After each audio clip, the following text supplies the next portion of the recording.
O Mundo da Arte tem a parceria de Beto Silveira Hair Trend, Casa Shopping, a sua casa nova. Lojas Pompeia Montenegro, é fácil ser fashion. GTC Telecom, seu acesso à internet sem complicação. Bem-vindos ao Mundo da Arte. Hoje nós vamos entender mais sobre a nossa voz. Isso a partir do canto lírico, ou melhor, da ópera. Vamos saber a diferença entre o canto e a ópera e, claro, conhecer os grandes compositores e as principais obras que se destacam na história. O Mundo da Arte está só começando.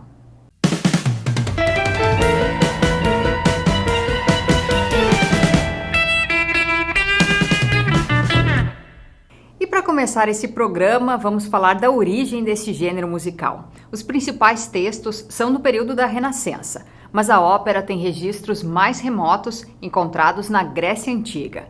Um exemplo é a peça Édipo Rei, um conjunto que também inclui Antígona e Édipo em Colono. A obra foi escrita pelo grande dramaturgo Sófocles, que já utilizava corais na encenação das emocionantes tragédias.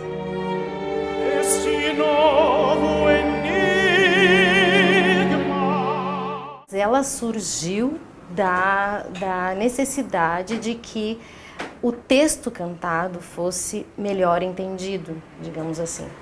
Porque lá pela Renascença, como no auge dos motetos, da polifonia, dos corais, às vezes tinha coros com 8 vozes diferentes cantando, inclusive textos diferentes.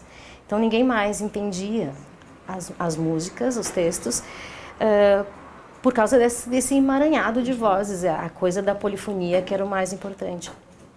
Então, com a camerata, surgiu a Camerata Fiorentina, que foi um movimento em Florença que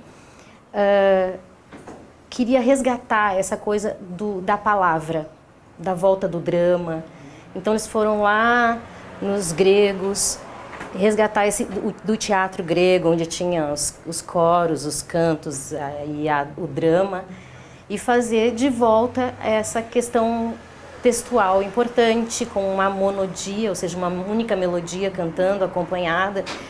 E, primeiramente, eles se inspiraram nos temas mesmo mitológicos e tal, e divinos, enfim. E então voltou essa coisa do teatro cantado e a compreensão do texto e do drama.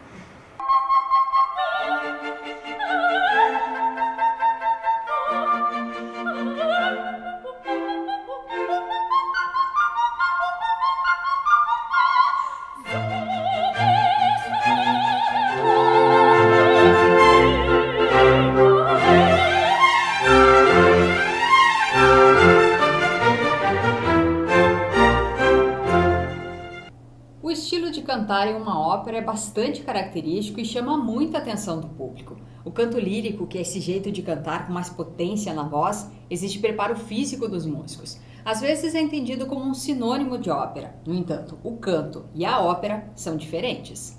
O senso comum acha que toda música é ópera. Se não é popular, é ópera.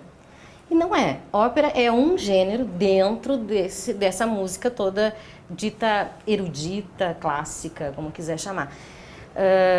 Então, eu sou uma cantora lírica, mas não quer dizer que eu cante só ópera. Eu canto ópera, eu canto lied alemão, eu canto chanson francesa, música brasileira erudita.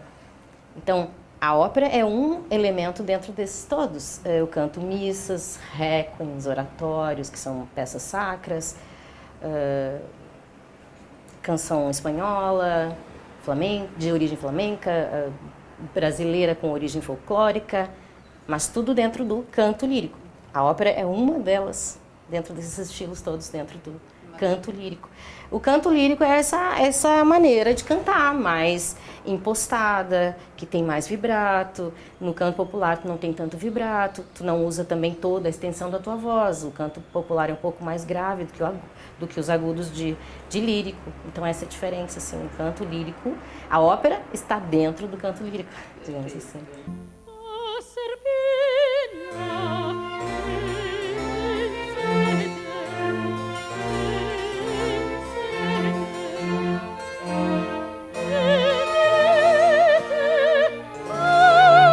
Poverina,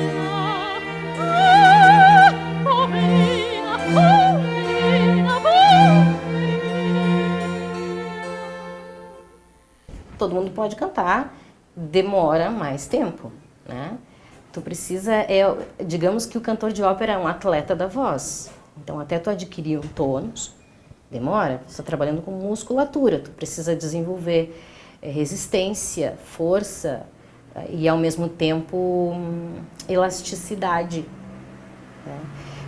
Para conseguir, porque a ópera vai sempre te exigir, o canto lírico vai te exigir mais da voz, ele vai te exigir os extremos. E tu não vai cantar com microfone. Nunca, a não ser que seja concerto ao ar livre, aí é impossível, mas a ópera, ela foi feita para o teatro, né? Um teatro onde tem um fosso, que é onde fica a orquestra, e os cantores no palco, cantores, atores, bailarinos. Então, o solista, muitas vezes, ele tem que ultrapassar um coro de 50 vozes, uma orquestra de 80 músicos, sem microfone, ele tem que ser ouvido. Claro que a acústica é propícia para isso. A ópera, como é conhecida atualmente, é uma indústria. Preparar um espetáculo desses envolve inúmeros profissionais de diferentes setores. A equipe é composta por diversos profissionais que atuam nos bastidores, além dos vários artistas de todas as áreas que ficam no palco. Aí envolve todas as artes, né? A dança, o teatro, as artes visuais, porque toda a parte de cenário, a moda, figurino, né? Além da música, dos cantores, dos instrumentistas, né? Então, às vezes, tu tem assim, por exemplo, se é uma ópera do período romântico, que tu vai precisar de uma orquestra sinfônica, tu tem, no mínimo, 50 músicos, mínimo, né? Daí para mais, se é Wagner é muito mais. Tu vai ter todos os solistas, às vezes tem, sei lá, 10 personagens, digamos, mais um coro, de pelo menos, se é uma ópera forte, uns 40. Aí tu coloca toda a cenografia, todos os técnicos, os figurinistas, o pessoal que vai lá, desde o pessoal que vai passar um figurino. Então, é uma indústria mesmo, emprega muita gente, bastante caro, né? Montar uma ópera nesse porte, assim. E é por isso que tudo que compõe uma ópera é importante. Ao longo dos séculos, a forma de apresentar uma obra dessas foi se transformando. As concepções atuais foram estruturadas no século XVIII, a partir de Richard Wagner.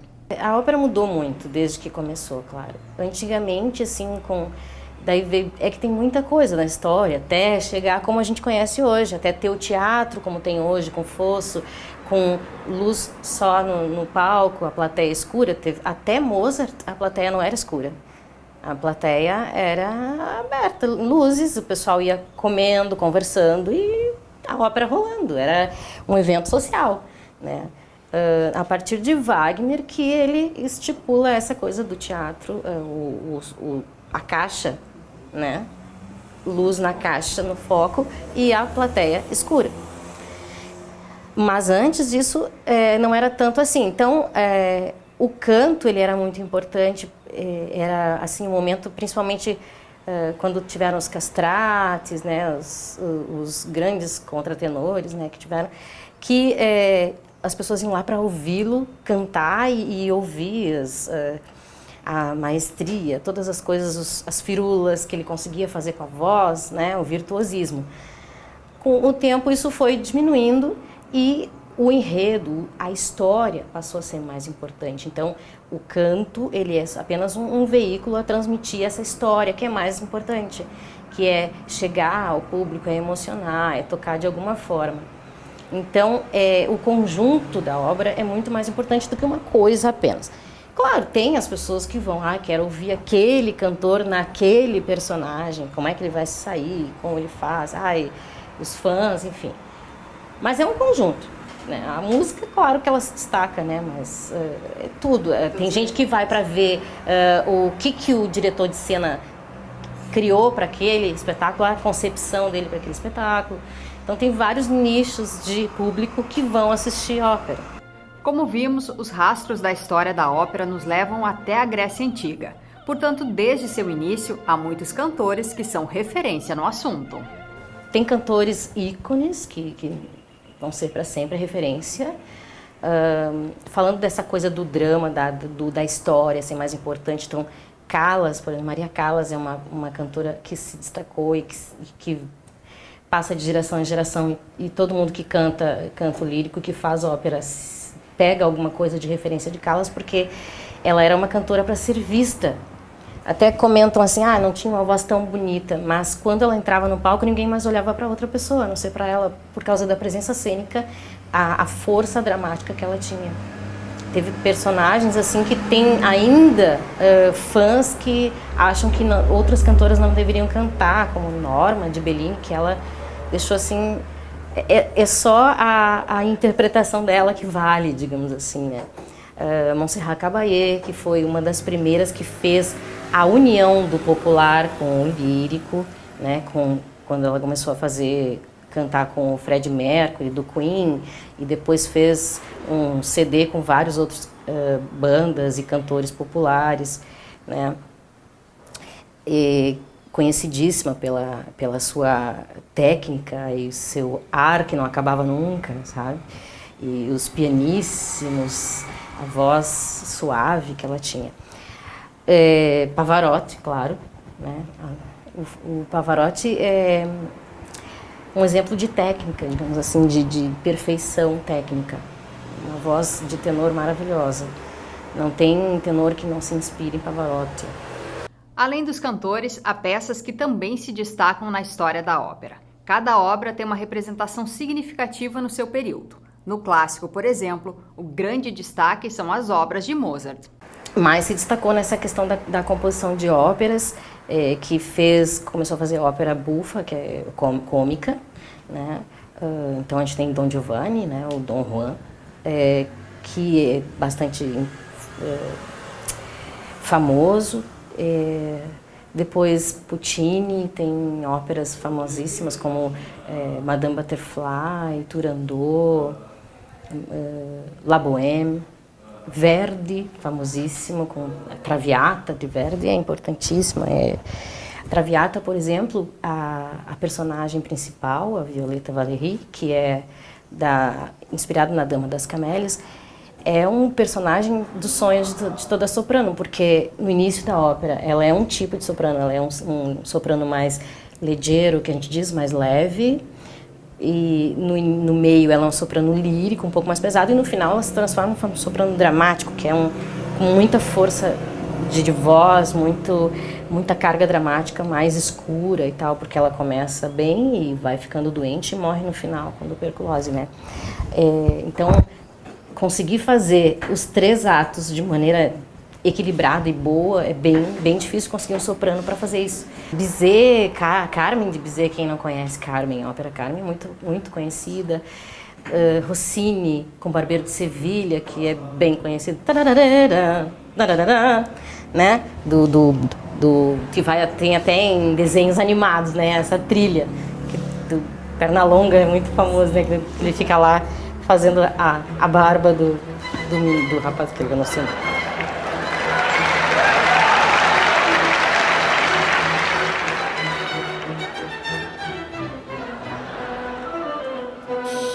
Bom, aí tem áreas assim bastante conhecidas que todo mundo quer cantar, por exemplo, a área da Rainha da Noite de Mozart, da flauta mágica, que é o não canto, não é para minha voz, para um soprano bem leve, bem agudo. Essa área é bem conhecida, são as mais famosas assim, né? Carmen, Traviata, Flauta Mágica, Barbeiro de Sevilha. Mas isso é uma ponta do iceberg, né? Sim, tem que muito mais. É uma infinidade. Tem as óperas agora modernas, né, que estão sendo escritas, ou que já foram escritas.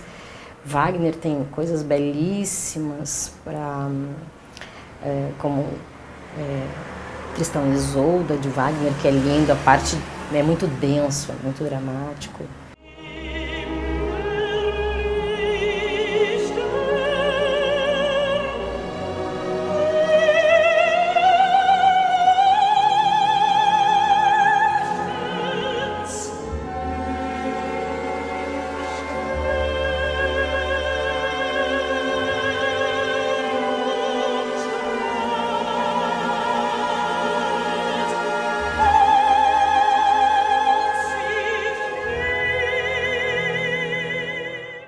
E a soprano e professora de canto Rose, além de conhecer muito sobre a história da ópera, também já esteve no palco representando grandes papéis. Que eu sempre tive o sonho de fazer, eu fiz em 2014, que foi a ópera Tosca de Puccini, que eu fiz com a OSPA, que eu fiz a Tosca, né? E, digamos assim, que eu comecei a estudar canto lírico e eu sempre dizia que eu queria cantar esse personagem, mas como eu te falei antes, canto lírico demora, tu precisa de um trabalho, de uma maturidade física e emocional também, né? Então, a Tosca é um personagem para te fazer depois dos 40. Então, vou dizer a idade agora. Revelei. Então, com 40, eu fiz Tosca. E eu dizia lá na graduação ainda, eu vou fazer ainda esse personagem, eu quero matar o Scarpia, que é o vilão da história, que ela mata. Eu quero enfiar a faca nele. Adorava essa cena de dueto com o vilão, que é o barítono, né? E no mesmo ano eu fiz Madame Butterfly também, que é lindo. Aí é outra música, é outra personagem, mas é linda. A história da Butterfly é uma japonesa, na época da guerra, que casa com um americano. Só que ele casa só para enganá-la, só para ficar com ela. E fica casado, acho que um mês, e volta para os Estados Unidos. Nos Estados Unidos ele é noivo de outra. Só que ela engravida, fica sozinha com o filho, sempre esperando por ele. E Puccini é maravilhoso, eu acho que Puccini é o meu compositor. Mozart e Puccini são meus compositores preferidos. E eu gosto muito da questão cômica também. Aí eu fiz no Teatro São Pedro também, eu fiz Così fan tutte, que eu fazia uma criada, a Despina, que faz toda uma enrolação, é muito engraçada. Gostei muito de fazer aqui na casa com a antiga SESI Fundarte, extinta SESI Fundarte, Orquestra de Câmara.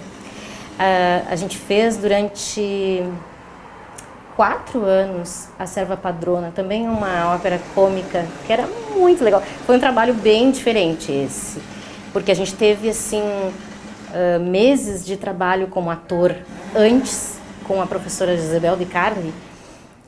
Eu, inclusive, rompi a panturrilha fazendo os trabalhos corporais com ela, porque, né, cantora tudo meio sedentário, aquela coisa. Tá mudando isso, né, mas a maioria não gosta muito de exercício. E eu rompi a panturrilha fazendo aquele trabalho corporal todo com ela, de criação do personagem, foi muito legal. Porque a gente ambientou num navio pirata, tipo Piratas do Caribe, então eu subia, corria, pulava, descia. Era muito legal e muito engraçada a ópera também.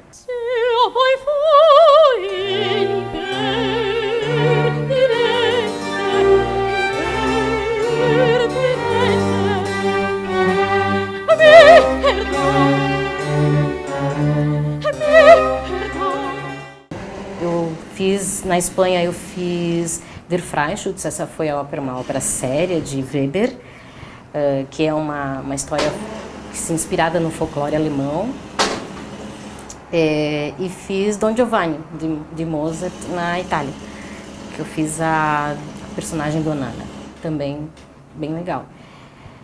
Enfim, a última que eu fiz foi Cavalaria Rusticana, eu fiz com a UX em Caxias.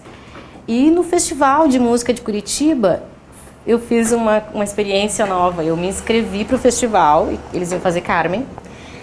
Eu não sou mezzo, eu sou soprano, a Carmen é uma personagem para mezzo, soprano, mas eu me inscrevi para Micaela, que é o personagem de soprano, e eles me escolheram para Carmen, para fazer Carmen. Eu disse, maestro, tem certeza? Ele, não, tenho certeza que vai conseguir fazer e tal. Eu tenho graves, apesar de ser soprano. E foi legal, fiz Carmen, fiz o personagem. Foi bem desafiador. Eu sempre adorei, eu acho assim, a Carmen é um personagem que eu acho que todas as mulheres queriam fazer, porque aquela mulher empoderada e, né, não tem essa de medo dos homens, ela dominava, né. E eu disse, que desafio, vou fazer, né. Foi bem legal também, fiz. Enfim, acho que foram essas mais destacadas, assim, que eu posso dizer. A ópera tem uma história antiga, obras e cantores representativos. Mesmo sem muitos investimentos e espaços adequados para sua prática nos dias atuais, ela se mantém importante no mundo da arte.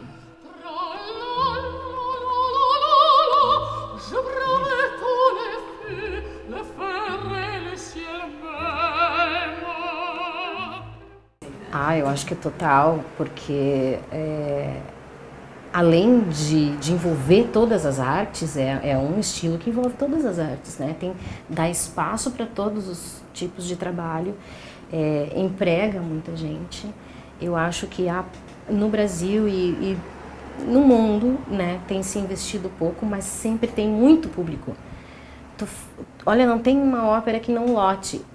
Todas as que eu fiz, tinha 2, 3 dias, 4 récitas, enfim, sempre lotou. Sempre fica a gente esperando que sobre ingresso para entrar, e não importa o preço. Toda a ópera tem uma história e digamos que uma moral no final, sabe? Ou agora as óperas mais veristas do século XIX para frente, que tratam muito de questões sociais, sabe? Então fazem as pessoas pensarem. Mesmo que elas às vezes não entendam muito a música em si, e mesmo tendo legenda, às vezes fica complicado, esses temas acabam tocando, e é uma maneira da pessoa realmente sentar e assistir alguma coisa e analisar, e não a música não ficar só como uma coisa de entretenimento, que tu vai lá numa balada, bebe, nem tá ouvindo o que tá rolando, sabe? É outra vibe, é sentar e fazer o público pensar de alguma maneira, sabe? Todos os homens que o acompanhavam foram massacrados.